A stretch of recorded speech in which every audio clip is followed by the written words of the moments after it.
Hi guys, my name is Barry and welcome back to the channel. I've got a live stream for you today. As you know, I'm going to be doing a top 10 zombie horror movies of all time, in my opinion. And I've had this idea for quite a while now.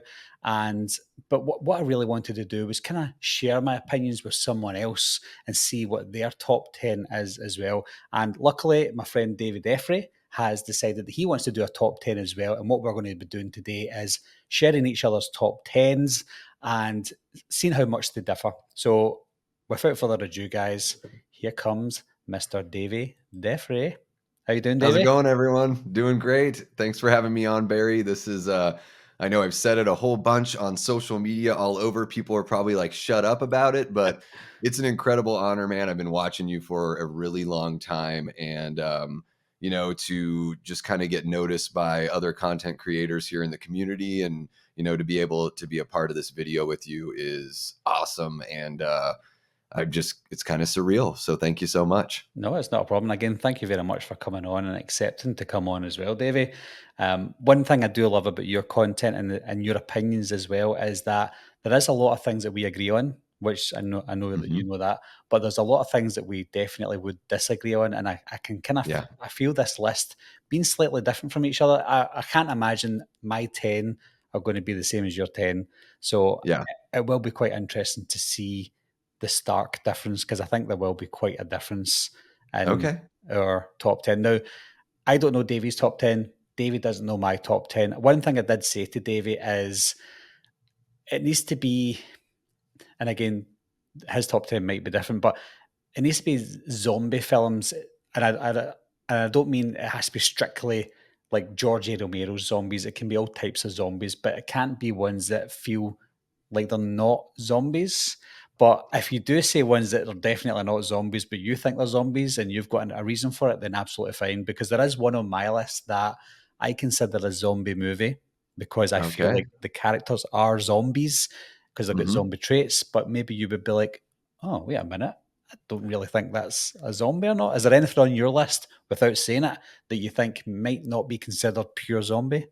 I don't think so because I think my only question, because I am a massive Evil Dead fan, I know that those are demonic possession movies, but the first time I watched them, as a kid that hadn't really seen very much, I'm like, is this, you can kind of say that they're zombies in casual conversation because they're not really acting of their own accord anymore. But I Mhm. think, the older I got, the more movies I saw, I'm like, okay, there's a clear difference here. I just wanted to make sure because the last thing I wanted as the guy that says he loves Evil Dead is for you to put Evil Dead on your list. And then I'm looking like some punk that's like, oh, I completely left it off. Wow, what a jerk. Yeah, you don't even like Evil Dead and it's your favorite Yeah. franchise. I'm a Yeah. fraud. Yeah. Everyone, YouTube is going to expose me. I just bought the poster at some Spencer's or something the other day. I don't even know what it is. No. So So yeah, I yeah, think we got pure zombie here. Feeling pretty good yeah, about it. yeah. And I promise you there's no Evil Dead on my list. So Sweet. you're Awesome. absolutely fine. My number 10 is 1985's The Return of the Living Dead. Yes. The Return of the Living Dead 1985. I can see your face already, Dave, thinking that's quite low. But yeah, Yeah. it, every film in this list I absolutely adore, and some of them could go up and down depending on how I'm feeling. But at this moment in time, The Return of the Living Dead from 1985, it is 1985, isn't it? Yeah. Yep. Yeah. Um, it's a fantastic zombie film. Now, I didn't see this film until after I watched The Return of the Living Dead Part 2. So Okay. this was the second one in the franchise that I actually watched. So I was expecting it to be funnier because part two is more of a parody of part one, Mhm. if you understand what I mean. Yeah. So I wasn't expecting the tone that I got when I watched it. And I remember at first I thought, that's not really funny in that film. I don't like it. And I left it for years. And then I watched it again as I started getting right into the horror films again. And it's got that really nostalgic mid 80s horror vibe that I absolutely love. It Yeah. kind of feels like a movie version of Michael Jackson's Thriller, not Oh, yeah. not Thriller itself, but just the look and the feel of the film, the way it was shot and stuff. It did look like a Joe Dante movie. Mhm. But yeah, the characters in it were fantastic. I love the look of some of the zombies, like the what do you call them? The barrel zombie. what's his name Oh, again? yeah, yeah. The tar zombie? The tar zombie. So a lot of unique aspects to it. And before Return of the Living Dead came out, it was mostly really serious zombie films, Yeah, apart from Dawn of the Dead. Like Romero's was kind of schlocky at times, but yeah. you were expecting more serious films in the zombie subgenre. But that kind of made it more light-hearted. It was still quite scary at times, especially if you watched it as a kid.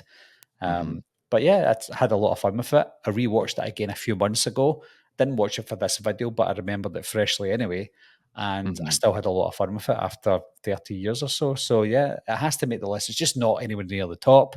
But for me, it's a really fantastic film. Well, it's funny, my number 10 is Return of the Living Dead from 1985. Oh, is That it that right? that's my number 10 as well, That's why and your I face like was I do really enjoy this film, and I sort of was like, well, I didn't know if it was gonna be 9 or 10.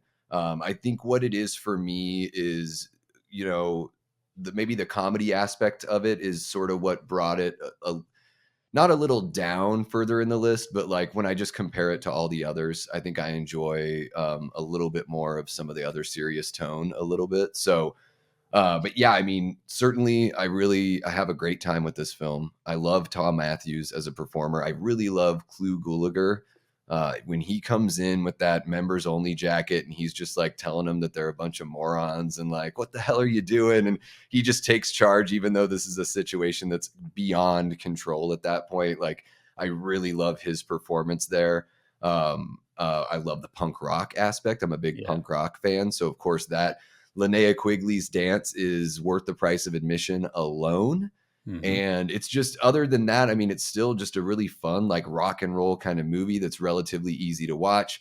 It does have ties to the original Night of the Living Dead because Joe Russo, the guy who co-wrote the original Night of the Living Dead, wrote this film. That's why they can use the term Living Dead, is because he has ownership of that as yeah, I think he even had it over George lost it, and that's why George's films just became Dead instead of Living Dead.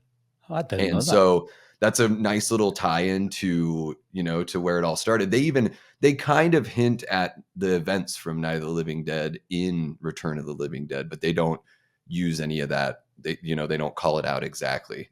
But Yeah. there's a little hint in there. And you're absolutely right about the comparisons to Thriller, because there's even just the whole like graveyard scene when all the zombies are coming up out of the ground is very reminiscent of the scene where, like, there's the musical break during the Thriller video and Vincent Price like has that monologue.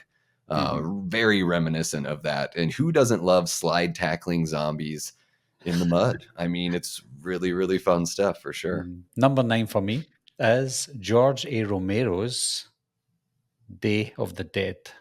That's my number 9. You're smiling as if that's your number 9, but we'll find out. It's not. It's not. It's okay. I know you're trying to read my smiles, and I I'm know. trying not Yeah, to. I'm trying to keep a poker face. I'll just. I know. I need to try not look. So yeah, Day of the Dead for me. It is.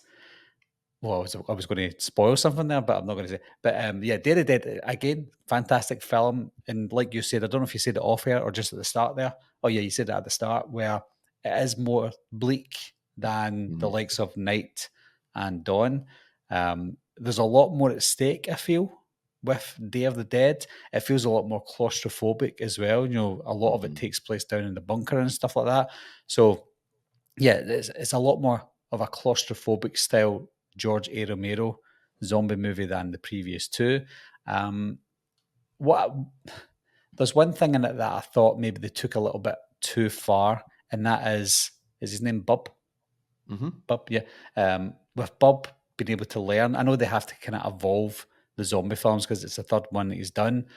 mhm, But with him being able to evolve and use a gun and stuff like that, I thought, it wasn't for me. I don't really see any positives in the advancements of the zombies because when I watch a zombie film, I want to know that I'm able to get away from the zombie. But at the mhm, same time, I also want to know that I can be trapped by these zombies as well without them outsmarting me. I'd rather be the smart one and still die in a zombie film and know that it's my own fault.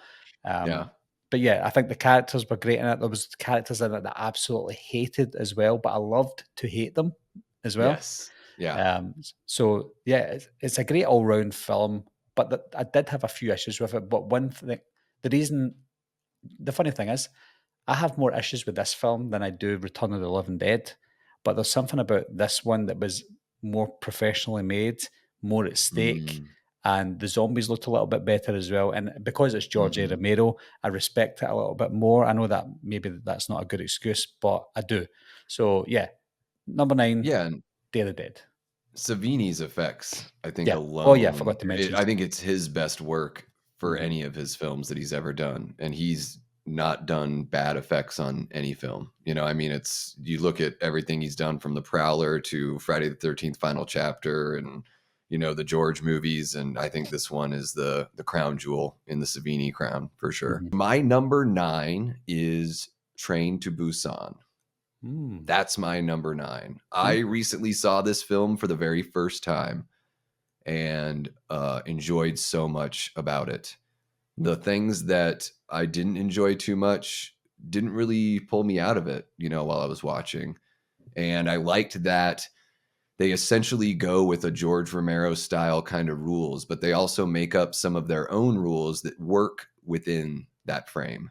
So they don't really go like too far outside of what George did. And I love that I love to be able to see like the respect for everything that George set up and then also the creativity to see like, well, what else can we do within those confines? And I really love that. I love the how the characters have real arcs to them, the way that they get to know each other and the way they get to the way they feel about each other changes as the story goes on. And I think there's some good like lessons in there. They definitely hit on the social commentary side of it for sure, without it being too much of a focus or ever really feeling like it's pulling me out. And the putting it all in a train for the most part is just a cool concept. If you just went into a pitch room and said like it's Night of the Living Dead but in a train, like you're probably going to get some money to make a movie. And luckily with this movie I think they did a really damn good job. And from the very beginning to the very end, they had me invested. I would say my biggest criticism, maybe, and this is a criticism I have of a lot of movies, if it were just like 10 minutes shorter, it probably would have climbed a few spots.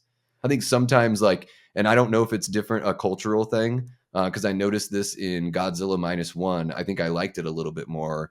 And not to lump a group, but I don't know, maybe in Asian culture, or at least Asian cinema, because I know this is a Korean film and Godzilla Minus One was Japanese. So not trying to just blend them just because it's Asian. But I do notice there's a real hyper focus on these emotional moments where they really take their time. The camera lingers a little bit. You probably can edit a little bit of that out. The audience sort of gets it, or at least I did. So if this movie were 10 minutes shorter, it probably would have climbed up the list. mhm. But a really great first watch and a zombie film that I'll definitely go back to. So yeah, number 8. I'll go into number 8. This might be unpopular for some people, so again, I apologize if you don't like this film, but You gotta stop. It's your channel, man. You I gotta don't own that. I still need to be nice about it, but so apologies in advance, guys. Number 8 for me is Return of the Living Dead Part 2.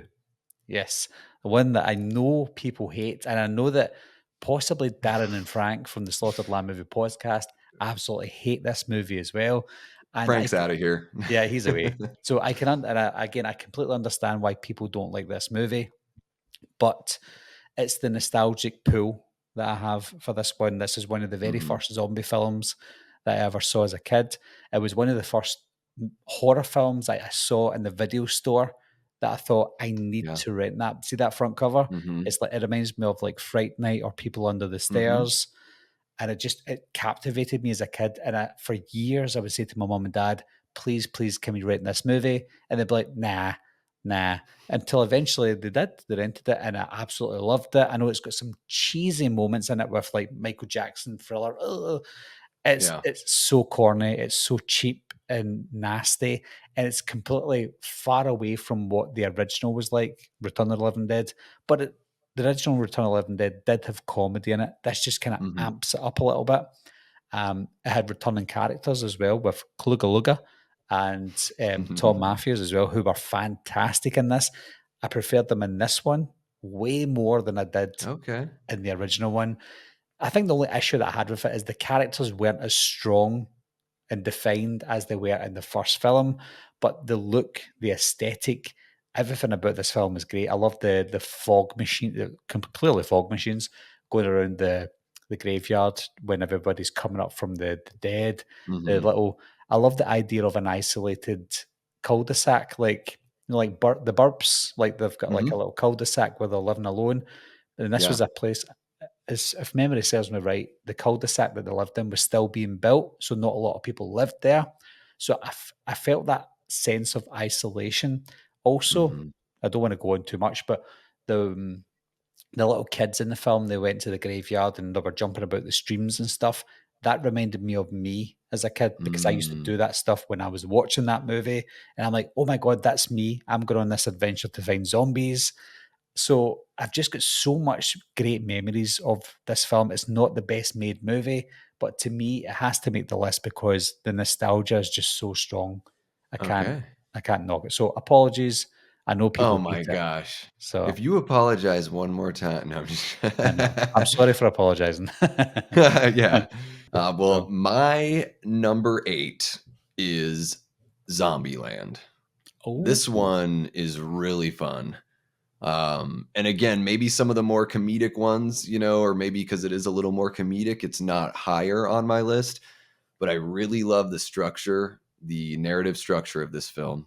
I love like all the rules popping up, all that kind of fun stuff. It's got a comic booky kind of feel, like a graphic novel kind of feel. Really love the characters. Jesse Eisenberg is one of those guys that doesn't always like really do it for me, but I yeah. think that since this is an ensemble cast, I think he does a really good job at just kind of being like an unassuming, like regular dude. I think like he's the character where most of us are just supposed to be like, oh yeah, that could be me. Then you've got, of course, Woody Harrelson is just really awesome in this one. I think he puts in one of his best like genre performances because he's not really, I mean, he's done like pulpy kind of movies and stuff, but like doing something like this to me seemed a little different for him for sure. Mhm. Of course, Emma Stone, I don't really need to say much about her. She's really great at what she does, pretty much whatever movie she's in. And is it Abigail Breslin? That's the Yeah. little girl, right? Abigail Breslin, yep. Sometimes her and Chloe Grace Moretz, they're about the same age, and like Yeah. I got old guy confused, She's a but year yeah, older, I think. really great cast, really fun movie that's easy to watch, very digestible. I think a movie that's very rewatchable. Even though Mhm. there may be some like heavier movies here higher on the list, there is something about this where it's nice where you can just kind of put it on and have a good time, and it still provides like the gore and the fun that you're looking for. I love that Woody Harrelson line about not liking the Hostess snowballs, and he's like, "It's not about the flavor; it's about the texture," or something like that. Because I feel the same way about coconut. Or at least when I was a kid, I did. Bill Murray cameo, really fun, and of course the giant set piece at the end, culminating at the theme park, Mhm. was really really fun. So I think Zombieland is one of those modern zombie movies that just knows how to have a really good time with it, and captures a nice balance between the horror and the comedy for me. Yeah. My number 7 is one that is the one on the list that feels the least zombie film, but I still class it as a zombie film, and that is Night of the Creeps from 1986. So it's Fred Decker's Night of the Creeps. For anyone who's saw my channel, obviously it's Wolfman's Got Nards, which is Hmm. one of my favorite horror films is The Monster Squad, directed by Fred Decker. And just a year before that, he directed Night of the Creeps. And I just feel like Night of the Creeps has a very similar vibe and feel to it as The Monster Squad did, but this time instead of the Universal Monsters, it is these zombies at high school or a frat party or whatever. And obviously um, the great I forgot his name, the great Tom Tom Adkins. Atkins. Yeah, I'm like Yeah. the great. What's his name again? So yeah, I the like great to call him Tom the Tom. Stash Yeah, Tom Atkins. the Stash. So the Stash is in it as well, and he literally just plays Chalice from Halloween 3 in it anyway. But yeah, he's fantastic. A lot of great one-liners in it. A lot of great one-liners in the Monster Squad as well, of course. So I just feel like Fred Decker at the time he was going places, and he was in his late 20s as well when he directed this. So he still Mm, had a lot going for him at the time. mhm. Showed his really great director. In fact, it was his directorial debut as well. So everything was going right for him until RoboCop 3. But yeah, this one, just like most of the films on the list, it's got some great atmosphere to it. It's very nostalgic for me as well. Watching this movie in the late 80s. In fact, I probably watched this in the early 90s or something, because in the UK, we didn't get every title like you guys did in the US, Mhm. especially if it's not a UK movie. So I had to wait a few years until it came out. But again, the front cover caught my eye. I managed to rent it at the video store and absolutely loved it. At number 7, I have Land of the Dead. Oh, someone mentioned that it was gonna be on someone's list. There you Yeah, go. and, I really, really love this movie, and when I first saw it, so I saw it, premiere weekend in Hollywood at the Cinerama, um, and I swear it's funny that I was like Emilio was in the chat now because I went with my older brother, Matt. A lot of my movie watching experiences are with my older brother, Matt, who's about 10 years older than me. Shout out to you, Matt, if you're watching. I know you're in Italy right now, so you're a little bit you're an hour ahead of Barry, I think, out Oh, there ciao, in ciao. Italia. But yeah, this movie, Tony Todd was at that theater Alright. for that showing. And Nice. I swear, because I'm like, we're right here in Hollywood. It's opening weekend. It wasn't like an event or anything. It was just a showing of it. But that Cinerama, have you seen that theater, Barry? It's the one that kind of looks like a big golf ball. It's kind of like a famous looking. And the Cinerama has like a cool little, like the way that they put the name. I think the theater is closed now, Let me just unfortunately. I think COVID knocked it out. I'm just gonna Um, Google it. Oh, yeah, yeah, I know what it is. Yeah, I've seen it. but I saw that, like, I'm like, I nudged my brother. I'm like, I think that's Tony Todd in the lobby, and I'm like, it makes sense. He was in the remake of Night of the Living Dead. Like, it makes sense, and he's in other horror movies. So him coming out and watching one of George's movies, like this all adds up. Because Mhm. seriously, when you walk around Hollywood, sometimes, like I saw Scarlett Johansson outside of Amoeba Records, like on another visit. Like you just see people walking around. It's crazy. Yeah. Like they're just out and about. I mean, you realize, oh, these people are regular people just like me, and they go record shopping just like I do. Mhm. But yeah, really great experience in the theater watching that the first time. However, after the first watch, I was like pretty lukewarm about it, honestly. Mhm. And I watched it a couple more times because I was already in love with Romero at that point. And it just sort of, I think I wanted it to be better than it was on my first viewing, but I'm a rewatcher of movies. The more I watched it, and the more I talked about it with friends of mine that liked those movies as well. They sort of gave me their thoughts, and then every time I went back, I like kind of looked at it from that perspective, Mhm. and I just started loving it more and more every single time. I think Simon Baker puts in such a great performance here as Riley Denbo, an Australian guy that does a great American accent. Can't even tell that he is not American. It's amazing. Dennis Hopper is just magnetic and hilarious in this really kind of diabolical way in this film. Asia Argento is great as well. I think she does a really good job. Her and Simon have a really good chemistry going. Mhm. And, I think it was just George did a great job of extending his zombie lore in this film. And, because it seems like the point he's always trying to make is that like we are them, they are us kind of thing. Like drawing the parallels, even though there is still a stark contrast there. And I think Land of the Dead is like the ultimate full circle from the original Night of the Living Dead. Like I feel like it, at the end of well, I don't want to spoil anything. Have you guys all seen Land of the Dead? Let me know in the chat. No, but I just think the way that the movie ends is sort of like it's a good bookend when you compare it to the way that Night of the Living Dead ends. Mhm. And every time I watch it, I just love it more. Leguizamo, I love he has a whole bunch of improv in the movie, which I don't think many people did in other Romero films.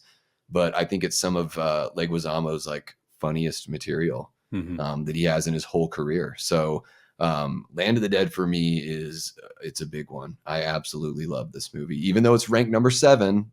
I'm sorry, I apologize. Don't I do, apologize. I love this film so much. So yeah. It's one I will need to revisit. I went to the cinema to see it. I thought it was great when I watched it in the cinema, and I got the DVD, watched the DVD when it came out, and I've not seen it since. So I've probably not seen it for about 18 years, I would imagine. Mhm. So I'll need to revisit that one because it was one that I enjoyed. I remember watching the trailer for it. I used to go to movielist.com for my trailers or Apple trailers Mhm. when the internet was still kind of young, and I was like, "Oh, George A. Romero's got a new zombie film coming out," and then I watched the trailer for it, and I remember it had this really rock music in the trailer, like do do do do do do do Sure. do do do. And moving toward the city. And then I was like, well, this is crazy. So the trailer made me just like, oh, I need to see this. So yeah, I enjoyed it at the time, but I didn't put it on my list, unfortunately. Spoiler alert, because I haven't seen it for a long, long time. So I Mm, couldn't give it a fair rating. So it's one I will need to revisit again because I did enjoy it, but I can't rate it mhm, because I need to be honest. So yeah, I will definitely watch that one again though, because it interests me knowing that I don't remember too much about it other than what I remember from the trailer. My number 6 is George A. Romero's Night of the Living Dead from 1968. The one that right. basically started it all, the one that's the reason we're doing this video today. If it wasn't for Night of the Living Dead, then we probably wouldn't have this video today. So we've got that to thank for it. And I always look at black and white films, especially when I was younger, going, I can't connect to this film because it's not in color. I just could not connect to any black and white movie when I was a kid. But the three black and white films that I could connect with are Psycho, It's a Wonderful Life, and Night of the Living Dead. There's just something about Night of the Living Dead that oddly reminds me of Stephen King's It from 1990, the miniseries. There's just some, obviously that's set in the late 50s, so maybe that's got a reason for it, but it's, even though it's black and white, I can feel the color coming through, especially that scene Mm, when Johnny and Barbara are in the cemetery at the start, and he's like, "They're mhm. coming to get you, Barbara. Look, there comes one of them now." She's like, "Stop it, Johnny." I just love that scene, and You're ignorant, which doesn't really make sense, but I guess, like, he's I'm very like, that ignorant. dialogue doesn't make sense, but But whatever. it's just so good and so ahead of its time, and even watching it now, I still get a wee sense of like, "Oh, you go get away because there's someone in the background coming towards you." So Yeah. it's way ahead of its time, especially, Mhm, that's something I appreciate with George A. Romero, even at the time as well, as he was giving black actors a chance. And not mhm, only was he giving black actors a chance, he was making them the main characters. Look at Dawn of the Dead and Night of the Living Dead. The main characters mhm, were black males, and that was unheard of at the time. And even when black males were in these films, they were the first to die. Whereas in this one, these guys were the heroes, or they were lasted a yeah, long time. So very yeah, advanced. He told a political message in his stories without hitting you over the head with it as mhm, well, especially in films like Night and Dawn. So I think yeah. Night of the Living Dead was so ahead of its time, and I think it was appreciated because of that. It wasn't just a zombie film, even though it wasn't considered a zombie film, because was there I even think they call them ghouls in the movie, ghouls? and Right. I think that's what they called them in the script. Yeah, I don't think he ever used the term zombies, like, in Yeah, a script other that's what I than, was like, saying, yeah. stage direction. Mhm. So, yeah, it was, like, before that I think before that, it was, like, white zombies, so it was the, like, the, voodoo zombies were that's how that term was used beforehand, so it was more of a religious kind of black magic thing. Yeah, And then I think night is where that term sort of kicked off as being, no, this is somebody that's died and come back from the dead. yeah, so it's And just they're unheard eating of, flesh. you know? Yeah. Mhm. Hmm. So, yeah, it had a big impact, and I think because it was a horror film, I would always give it a chance because black and white didn't connect with, but because it's horror, I gave it a chance. So I think it's if I didn't watch it over and over again as a kid, I probably wouldn't really appreciate it now. But I can watch that anytime, and the good thing Hmm. is it's free. It's like literally public domain, so anyone Yeah. can watch that film. So yeah, fantastic movie. Unfortunately for George and his career, it Exactly. was public domain, I know. unfortunately. My number 6 is Dawn of the Dead 2004. Oh, Zack Snyder's Dawn of the Dead from 2004. I think this movie kicks ass. I think this movie is so much damn fun. I think this is the tallest order of a remake that I had ever seen, especially at that time. Maybe one of the tallest orders from a remake ever. Because when I first heard about this being remade, I was following this website called darkhorizons.com a whole heck of a lot back then. And everything I read was like, oh no, this is going to be an absolute nightmare. Like at first it was going to be PG-13. And then when they decided to make it R, there was talks about a zombie baby. And I was like, oh my gosh, what is happening here? What are they doing to my guy, George? And then I sat my butt down. You know, the trailer looked good. I was like, okay, it looks like they're kind of going with what he did and switching up some things.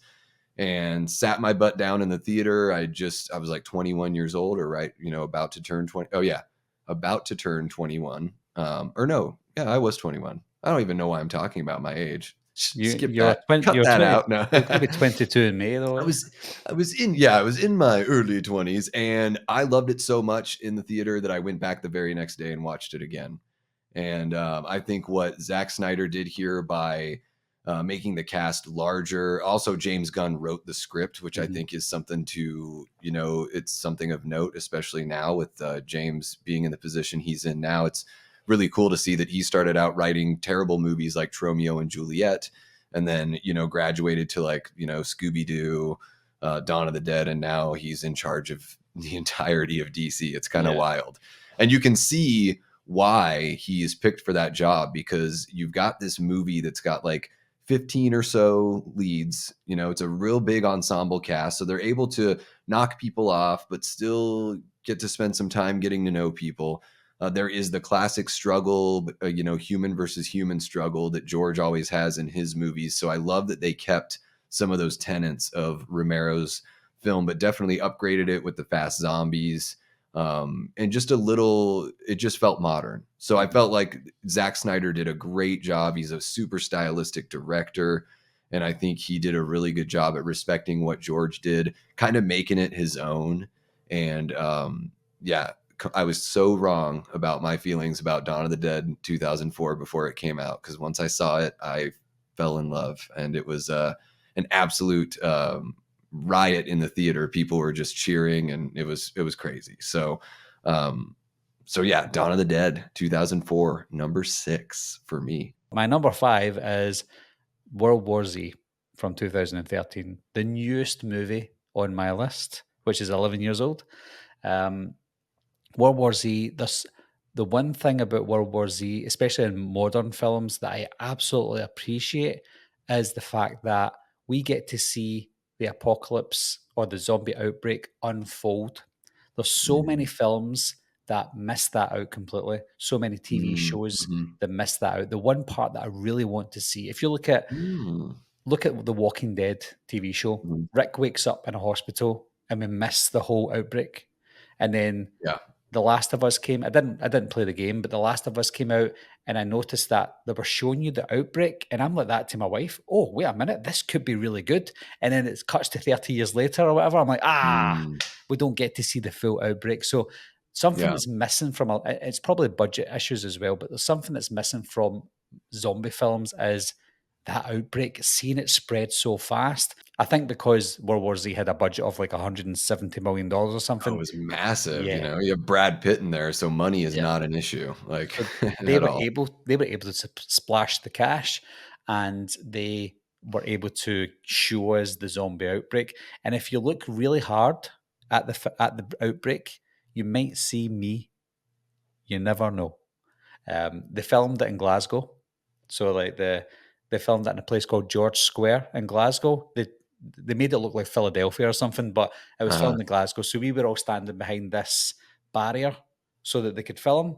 And look, so me and my friends were there. It was like we were at college, and see the bit where the lorry smashes into the car, and then all the zombies were flying all over the place. We were standing there like this. So you might see us there. But yeah, so I've got a great memory of seeing World War Z being filmed, because we're from Scotland, so we don't see a lot of that stuff happen here. But they film quite a lot now. They've filmed the Batman, Fast and Furious, where I live. So we get to see a lot more. Superman is being filmed here. So, oh wow, I did not know that. Yeah, so much. I think it's because of the tax break in the UK. So they get to save it, like the Marvels, the MCU film. I think they filmed it in the UK, so they got like $85 million back just for filming it here. So it's cheaper. come to Scotland where life is cheap. So, so World War Z, yeah. So fantastic film. That zombie outbreak is just boom, boom, boom, boom, boom. There's not much stop in this film. There's a lot of action all the way through the movie. And I know that, I don't know if you know this, but they completely had to change the ending of the film. Do you know Matthew Fox? The actor, he was in Lost and all that stuff. Is that Matthew Fox? Okay. Yeah. So he's in World War. Have you seen World War Z? I have not.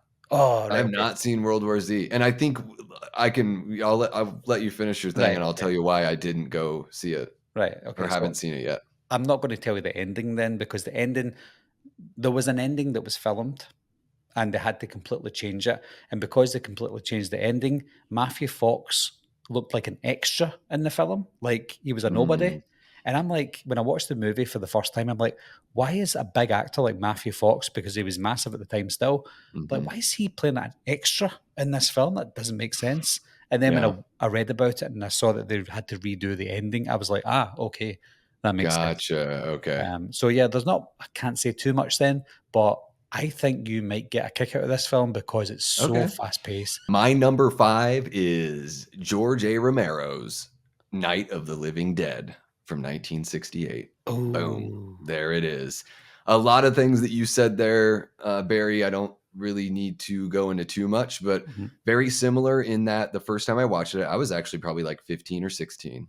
right. And I was completely blown away that a black and white film from 1968 looked so good, was for the most part acted very well, Mhm. and just the writing and like putting me there, and the makeup, like how cool zombies looked in black and white. I was like, you don't even have to worry about color. It's more about contrast and lighting, and like how, like, and granted, there are a couple shots where you're like, especially if you watch it on like a Blu-ray, where you can sort of see a little bit of the, some of the makeup coming off. But for the most part, the minimal makeup that they did on these zombies looks absolutely fantastic. I think Dwayne Jones kills it as Ben. And a funny story about that is, Romero, the character wasn't written as a black character. So that was, No. Romero was literally just like, I had people audition for the role. I gave the role to the best actor.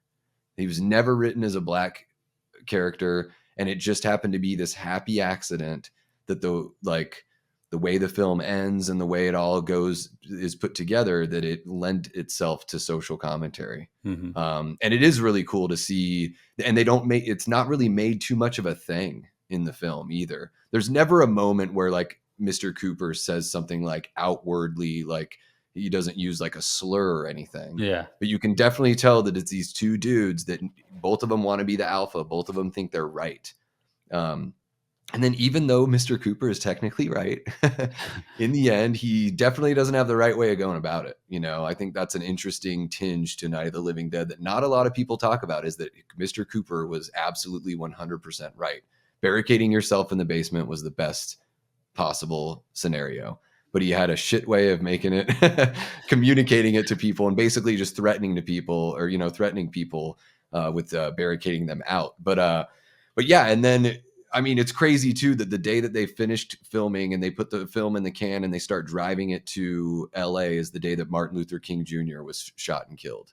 Was So it? all this stuff, yeah, it's this crazy storm of things that are happening that it's, in a way, it's like accidental that the film has this amazing commentary about it. And that I think that's sometimes the way it works best, right? You just write the best movie you can, you cast the best actors, and just like any other piece of art, once you show that art to another person or to an audience, it becomes theirs as well. It's not just the creator's piece anymore. And I think the one thing that the audience brought to a movie like Night of the Living Dead is that we see the issues that every country all across the world has with whether it's racism or just prejudice or just somebody looking different than you and you not wanting to really listen to them or get along with them. So yeah, Night of the Living Dead, awesome. I would love to see this film as a stage play with like a rotating stage. One half is inside, one half is outside, and I want the actresses and actors I want it to be black and white, a black and white play. And then at the end, a bunch of zombies start walking down the halls of the aisles and everything. I just, for whatever reason, I just think that would be such an immersive experience to do it in black and white live. But yeah, what a movie. It kicked off the whole subgenre, and it still stands the test of time. I agree with you. I can put it on, and I love it. Yeah. Still love it to this day. My number 4 is 28 Days Later from 2002. This is a British zombie film. Now, this one came out a year before the US because it's a UK movie. It was funded by the British National Lottery as well. So it's quite a low budget, independent zombie horror flick that it only got the recognition because of who directed the movie. It's a Danny Boyle movie, who's a world famous director. But yeah, 28 Days Later is one of those ones where I don't think they mention zombies in it, but it is a zombie movie. Um, Davey's shaking his head as if it's not a zombie, but Kind of? come No. on, it's definitely, especially if you watch 28 Weeks Later, it's a zombie film. Gotcha. But yeah, it's one of those fast-paced zombie movies. Came out 2 years before Dawn of the Dead 2004. So Dawn of the Dead 2004 wasn't the first film that brought out the fast-running zombies. It was 28 Days Later. And probably films before that had Return of the Living Dead. Return of the Living Dead, yeah. But I'm Yeah, they thinking... slide tackle. Yeah, it's like that. But yeah, but I feel like 28 Days Later was the first one that had running zombies that had stakes in the film where you had to go, you had to get out of there, and how quickly you turned as well when you got infected by the infected. You just turned instantly. And I think it was a very emotional movie as well because it follows a group of people, and Brendan Gleeson had a daughter in it as well. So he's got this little young girl that he has to like protect. And because, spoiler alert, he gets infected, he knows he has to be killed and tell the others to take his kid away, and hopefully they get away. So many twists and turns in the movie as well. It was so bleak, and it cost a lot of money in the UK to do because they had to corner off a lot of London for some of the scenes. And London is an expensive place to do that. So for hours, they would cut off certain parts of London so they can film certain scenes in the movie, which probably took most of the budget. But yeah, lots of twists and turns in the movie. And then you get to this army place with Christopher Eccleston, and you think, okay, they're safe. But this is when it turns, though, because no longer are they scared of the zombies. It's the people that they're scared of. It feels like an episode of The Walking Dead at times, where it's humans versus humans. But yeah, it's just so fast-paced, so visceral, and it was a way ahead of its time. And still, it stands the test of time. Over 20 years now, this movie came out, and it's made stars out of people in the film, like Cillian Murphy. My number 4 is Shaun of the Dead. Oh. Happy late 50th birthday, Edgar Wright. You did a knockout job with this film. I had a complete blast watching this in the theater. I took a couple friends of mine, a couple lady friends, not like that, just friends who happen to be ladies. And I don't think they liked it as much as me because they were like having their side conversation. I'm like, I've heard about this film for months. Will you please just let me watch it? Because another instance of like here in the States, you hear about like that it's, oh my gosh, this great British film that got made. So you're waiting for months and months to finally get to see it.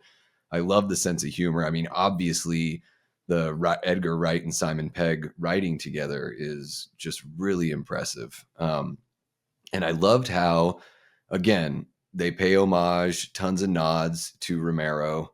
It's kind of within those rules. They sort of even like kind of acknowledge some of those rules as they're trying to figure out what the rules are in the real world, you know?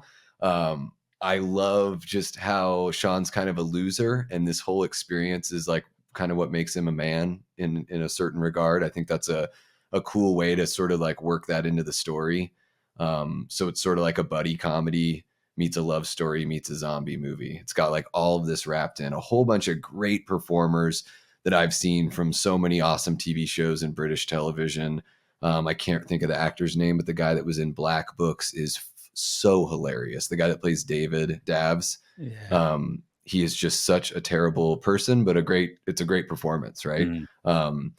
And this movie, love the way the zombies look, love the how they compare the opening of the movie with everyone just going about their day-to-day life, and then when they're turned into zombies, you see those same people and they're pretty much doing the same thing. So I think that's pretty cool. And they even sneak in a couple Evil Dead references. There's at least one where Sean goes to find the roommate and he's like, hey, we're gonna go out to blah blah blah, we were wondering if you would like to, and the shower curtain pulls back, he sees he's a zombie and he goes, join us. And I'm like, join us, that's gotta be an Evil Dead reference, like right there. So setting everything in the bar where they kind of barricade themselves for their final stand, really like that. And this is a movie that to me never gets old, gets better every single time I watch it.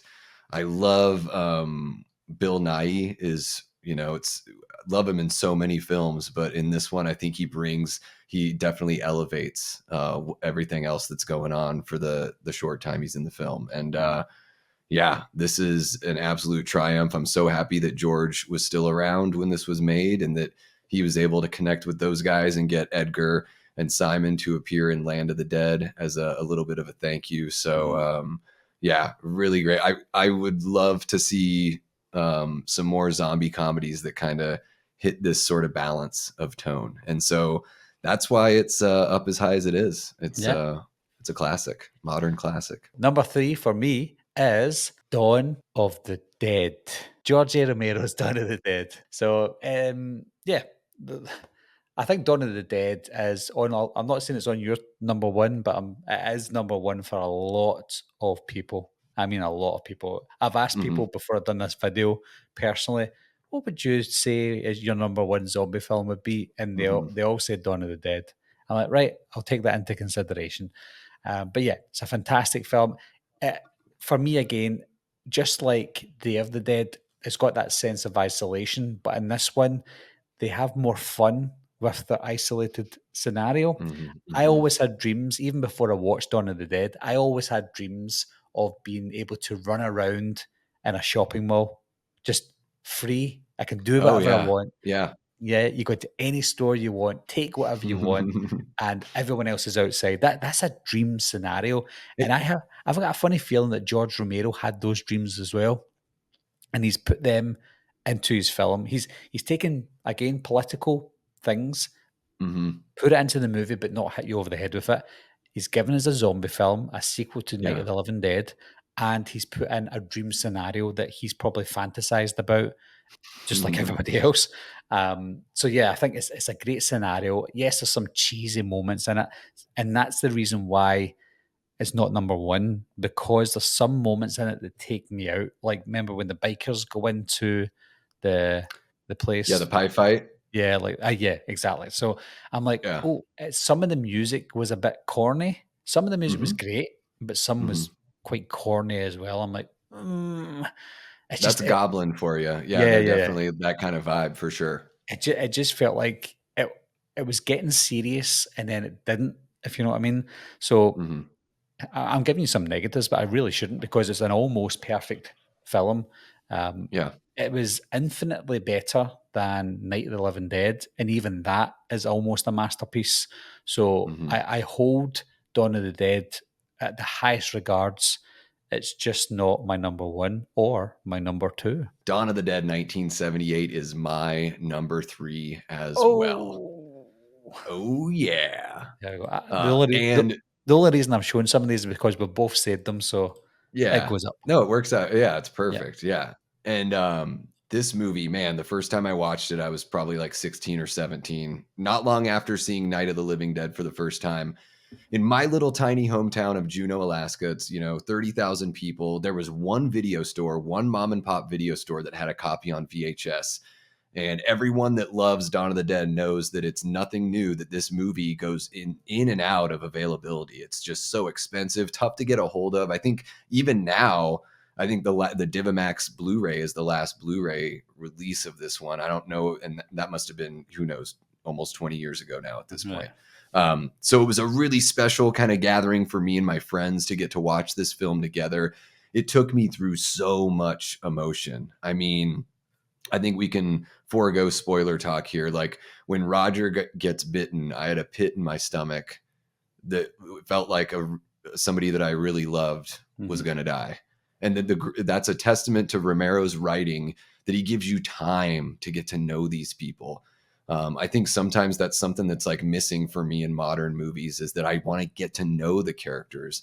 I want to see some mundane, because then it makes me feel like, oh, they're like me, I'm like them, and to that point as well, all the time they spend in the mall, yes, on the forefront, you're thinking, wow, what a joy, you get this whole place to yourselves. But there's this great shot where uh, Steven and Fran are laying in bed together. And I think like they're both smoking cigarettes, and they're just like laying like mannequins. Like they look like they could just be zombies. And I love that Romero can like show you something of like, these guys have everything that they could ever want, but having to live in a cage is what really takes your humanity away. Yeah. And that they lose their sense of humanity, even though they're still alive. Like, are they really alive? And I think that's such a great point that he makes here. I do think that for the most part, the Goblin soundtrack really, really works for me. I adore what they do with their like all the, like really like news at 11, but then they just like, to me it matches the action so well. Romero would always talk about how this movie's like a comic book, and I think the music plays a really big part in that. I also think the like melted red crayon blood kind of look plays a part in that as well. I think it just becomes a little more fantastic. They're not trying to be realistic. And I think that's why Dawn of the Dead is the fan favorite. Like you had said, Barry, I think it's something about it elevates itself by not taking itself too seriously, but also not being so silly that it's an outright comedy. Mm-hmm. And, Ken Faree is amazing in it.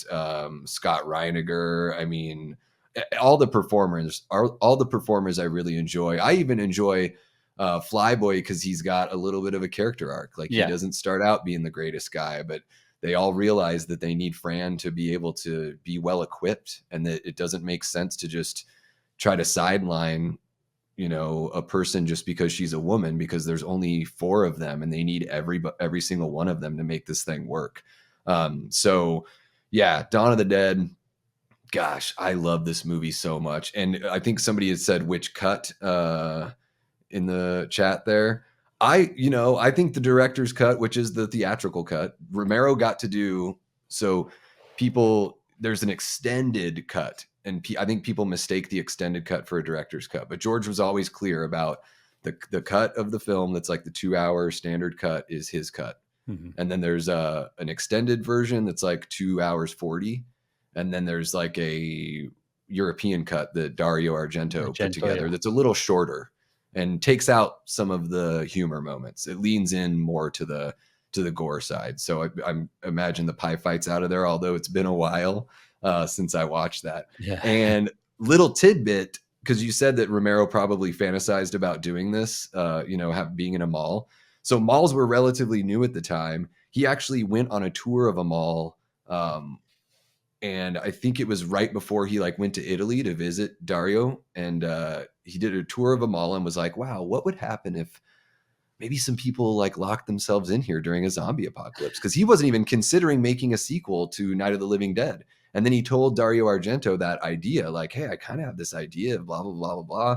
And Dario's like, well, I'll fly you and your wife out to Italy. I'll give you 2 weeks to write the script. You can stay in one of my homes. And that's like the story of how Dawn of the Dead came together, is that Romero went out to Italy, put it all together, and voila. And here we are with yet another masterpiece. This guy was just banger after banger there for a good long while. And yeah, what can you say about Dawn of the Dead? So my number 2 is one that's already been mentioned before, Davey, by you. Oh, okay, cool. So I'm going to show the I think I know what it is. Do you? I don't think you do. Yeah, but you reveal, yes. Okay.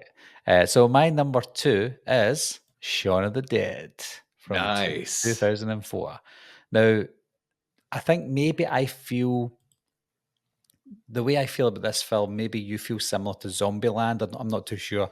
Because Zombieland is an American comedy horror. So you get the comedy in Zombieland more than someone from the UK. And I feel like I get the comedy in Shaun of the Dead more than someone from the US, for example. Maybe I don't, maybe I do. Mm-hmm. but the way that Shaun of the Dead is, the comedy in Shaun of the Dead is exactly like TV shows that we get here in the UK, like comedy TV shows. And I'm sure you've seen some of them anyway, like the UK's Office and stuff like that, or Shameless that we got in the UK. We've had so many great comedy TV shows that's where they came from. They came from something called Spaced. I don't know if you've heard of Yeah. Spaced. Yeah, Yep, absolutely. Most of the cast is from Spaced, right? And I mean, exactly. that's where Yeah. Edgar Wright and Simon Pegg got together, right? Yeah, and Nick Frost and a Mhm. few other characters. So yeah, so it's that British comedy that you just get. And believe it or not, Shaun of the Dead isn't even my favourite film in the Edgar Wright trilogy. But when it comes to a zombie film, it's fantastic. The comedy in it is great. The even the you probably get this, you probably know this yourself, but in almost every Edgar Wright film, whether it's comedy or not, there's that one moment at least that you feel sad and you almost Mm. cry. See that part where Sean's mum was turning into a zombie? Mhm. I was like, Mhm. "Oh, what?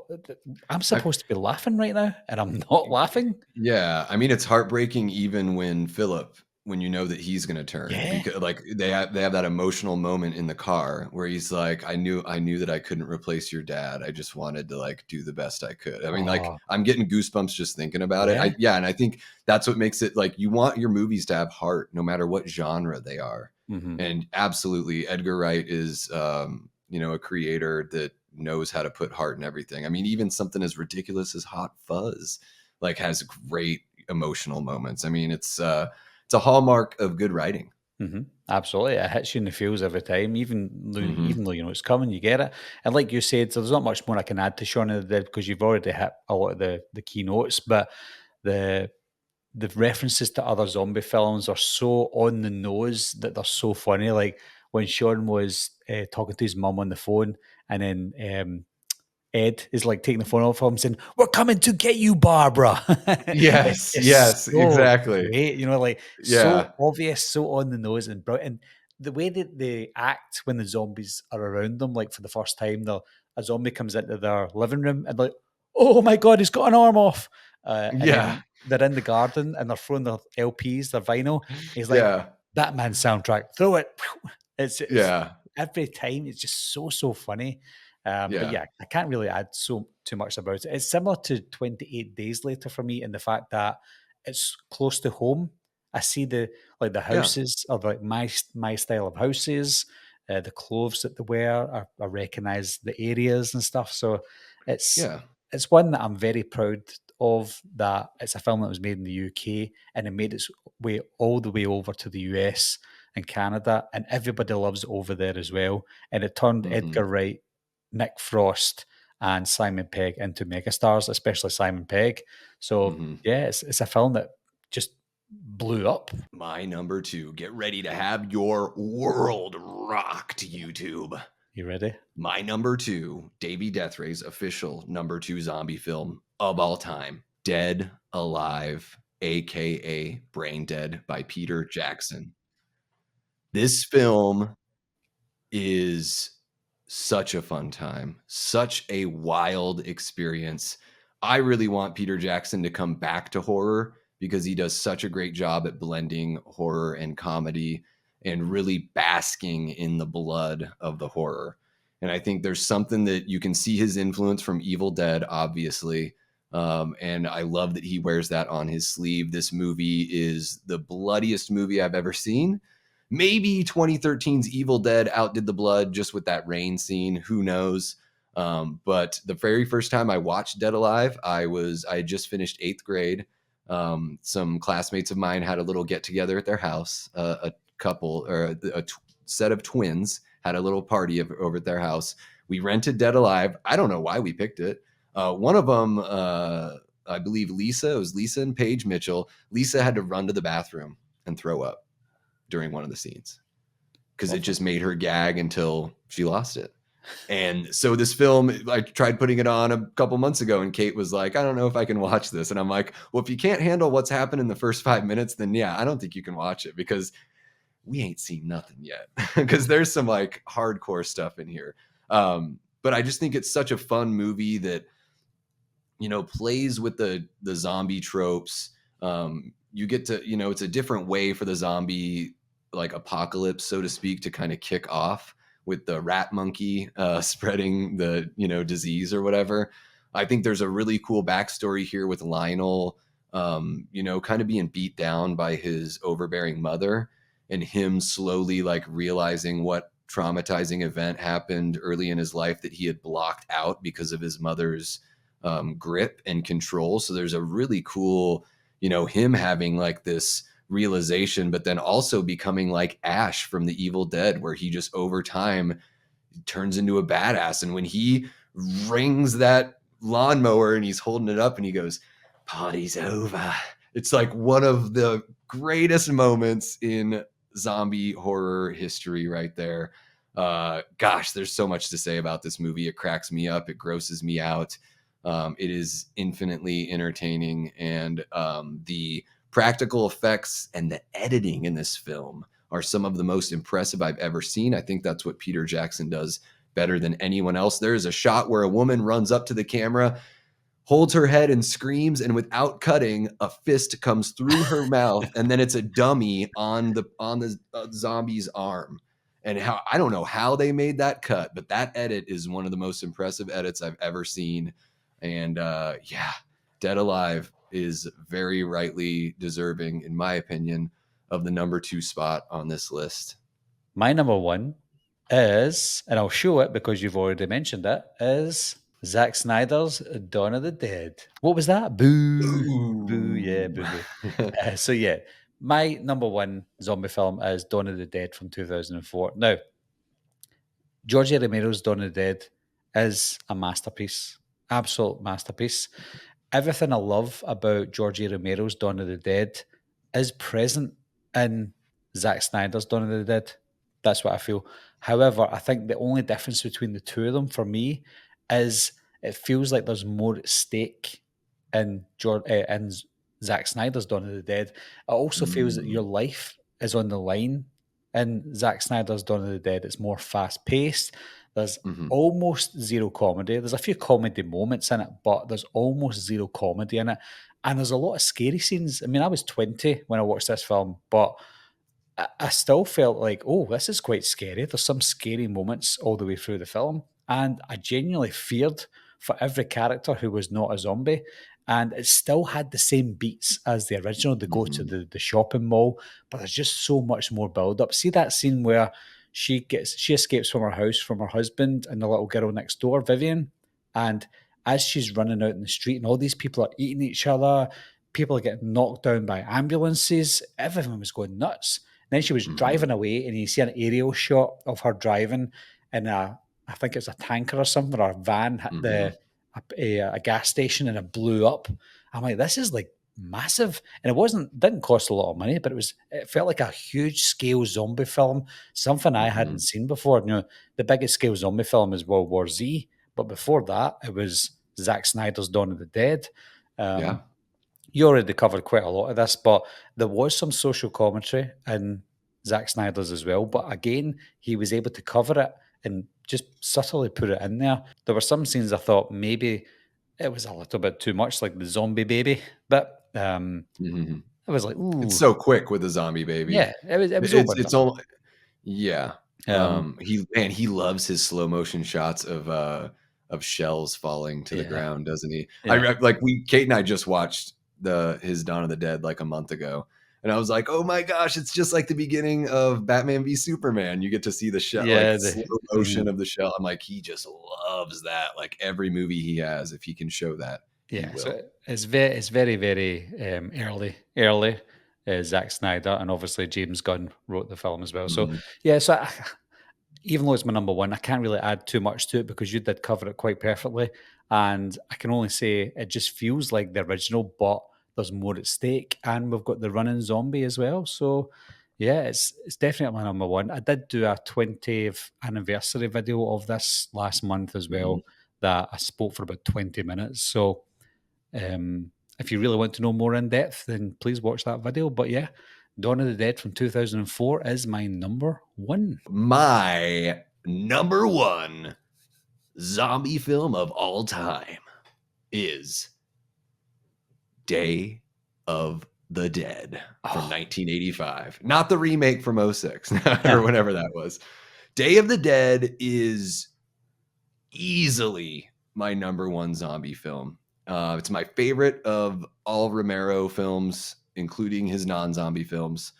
I was told before I watched this movie that it wasn't very good, that it was dark, there were no likable characters, and that it didn't feel like the other two movies. And I felt none of that the very first time I watched this movie.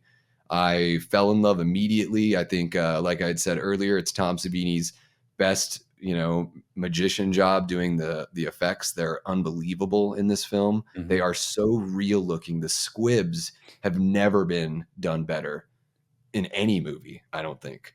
The squibs in this movie are so crazy impressive. The way that you see the skin pop out, and then the way the blood, and it's not like I've seen these things in real life. It just feels like they got the physics right, and I love the darkness of the story, that there's really doesn't seem like anyone's going to win here, which is a big part of it. For, when you're watching a Romero movie, they don't always have the best endings. Like you'd said, some characters that you hate, but you love to hate them. Yeah. Mhm. Rhodes is one of the greatest assholes of all time in cinema. I think that line that he has, I'm running this monkey farm now, Frankenstein, and I want to know what the fuck you're doing with my time, is one of the greatest lines I've ever heard in any movie, let alone a zombie horror movie. And yeah, I could drone on and on about Day of the Dead, but I love the music too. I know it's not that Goblin came back, but I really enjoy the music. And I think that this movie just kind of is the most realistic out of his movies about how things would really go down. Small group of military, small group of scientists go down in a bunker and try to figure out, like, if there's some way to reverse this, or some way that humanity can get out of this shitstorm. Mhm. And to go back to, to go to what you had said about Bub, I don't think it's necessarily like, I don't think Bub learns. I think what they're trying to show you there, and I think they show it to you in Dawn too, is that certain zombies, for some reason, just remember more about life. Like, there's some zombies that walk around completely aimless and they only want to eat flesh. And then there's certain zombies that are like, well, I'm going to, go to the mall because it's a place where I used to go. Or even the zombie that always has a gun in Dawn of the Dead, and he switches guns a couple times, but he's always looking at a gun. Mhm. He's just like fascinated with this thing. And so I see Bub as a character that is former military, that for whatever reason retains some memories from his human life. And that's why he's able to, like, kind of talk, recognize what music is. And I mean, you look at him, he sees, or you see, like, remorse and sadness in him when he goes and he finds Dr. Frankenstein, and he wants to show him how, like, hey, I got out. Like, I got out of my chain, and he realizes that he's dead. And, like, him putting that together, to me, I just felt like this was the culmination of what Romero was trying to show in all of his zombie movies, that we are them and they are us. And Bub is like the penultimate of that. And he extends it a little bit more in Land of the Dead with Big Daddy, of course, is kind of like an offshoot of Yeah. Bub. Um, but yeah, I think that just made this movie so interesting to me, where I was just like, man, he's really, like, stretched the fiber of his storytelling here, and he's broadened the scope in the third movie. And so many great characters, so many great monologues. I could go on and on, but Day of the Dead, number one, with a bullet right to the brain. For those of you who don't know Davey, and it's the first time you're seeing Davey, take it away. Where can everybody find you?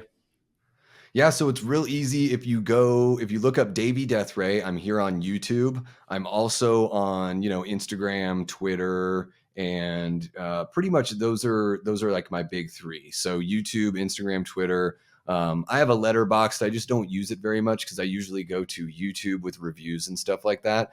But yeah, on the channel, I cover a little bit of movie news if it's something that I'm passionate about.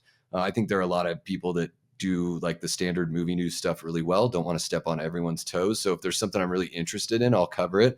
I do some, like, trailer reactions, movie reviews as well. Just getting into the ranking game. There's a Friday the 13th series ranking on my page. That was a lot of fun to do. I adore that series, so it was really cool.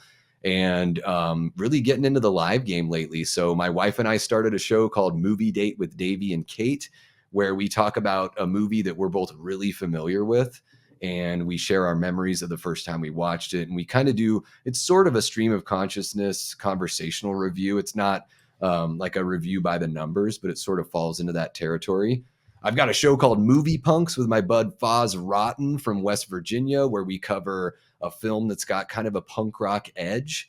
Our first episode was last week. We did Night of the Demons 2, and we're covering, speaking of this list here, on May 11th, which is the 45th anniversary of Dawn of the Dead landing in Hollywood, California. We are covering George A. Romero's Dawn of the Dead, and that's a live show as well, so you guys can drop in, hang out, share your memories. Movie Date with Davey and Kate's also live because we love having this interaction that you guys bring. It makes the show so much better. So, and then a whole bunch of other collaborations. I think I should just cut it off there, but been reaching out and getting having other content creators reach out to me for collabs. So it's really humbling and encouraging. When somebody reaches out and they like what you do, especially when they're so much more successful than my channel is, it's really cool to feel that kind of love from the community. So plenty more of that coming. And Barry, you and I are probably going to duke it out over H2O at some point soon. That'll be the first one, I guess. If we're going to be doing a video where we disagree respectfully, then H2O is a good starting point to see how we get on with that one. As for your channel stuff, David, I will leave links in the description down below for your YouTube channel and your socials as well. So if anyone's just checking around the descriptions, then you'll be able to click on the Davy's link and it'll take you to Davy's page. Hell yeah, guys. Yeah, and for anyone that's looking for something to watch immediately after this, my wife, Kate, and I are jumping on for a special watch-along episode of Movie Date with Davey and Kate. We're going to watch Grandma's Boy and take an edible at the beginning of the stream and be hitting our pens and just kind of celebrating the 420 holiday with that hilarious film that's enjoyable even if you don't partake. And you can stream the movie on Hulu. So if you have Hulu, you can just stream it. Obviously, we can't show it on the screen, but we'll be watching along and kicking it with you guys. So nice one. Tony said slasher films next, guys. That's a good one because there's a lot more slasher films than there are zombie films, I guess. That would be tough. Yeah, that's a tough one. But I think that'd make a good conversation for sure. Ghoul Games is here. Ghoul Games, apologies, but we're just about to finish. But I'm glad you could stop by. And if you want to watch this, definitely check it out and see both mine and Davy's top 10 zombie horror films. You probably like. Oh, yeah. It's a good one, Ghoul Games. You're not going to want to miss it. Yep. And Dog Tanyan is one of my favorite people now. He says, I'm with you for H2O, Barry. 100% Dog. Absolutely. And I don't hate H2O. I don't want anyone to think I hate it. Halloween, like Michael Myers is my boy. Yeah. So Halloween's my favorite. And I'd imagine it's yours as well. Yeah. It's just my favorite though. No, like it's not, it's quite close with Scream. Like there's not that much between them. Okay. But because Halloween is my favorite horror film, it just edges Scream slightly. But there you go. But anyway, guys, thanks very much for sticking with us. I can see that there's people in the chat that have been in the chat since the very beginning of this live stream. So that's brilliant. And again, I say to David off air, I've not done live streams a lot lately. So I'm trying to get myself back into it, trying to build up my live stream audience. I think we've got like 29 was the highest at this point, which is pretty good for my second stream back. But I want to try and get more out there. But again, small live stream numbers are still good. We can get to interact with people more. So if you're leaving 1, 2, 3, 4, 5 comments, then we'll probably read them all out because it's a nice small community at the moment. But again, thanks to everyone who's coming in, leaving your opinions down below, respecting our opinions as well, obviously. And a big, massive thank you to Davey for joining me for this top 10 zombie horror list. And it was an absolute blast. But anyway, guys, thanks a lot for watching. Thanks a lot for subscribing, and we will see you soon. Bye-bye. Meeting adjourned. I'll be right back.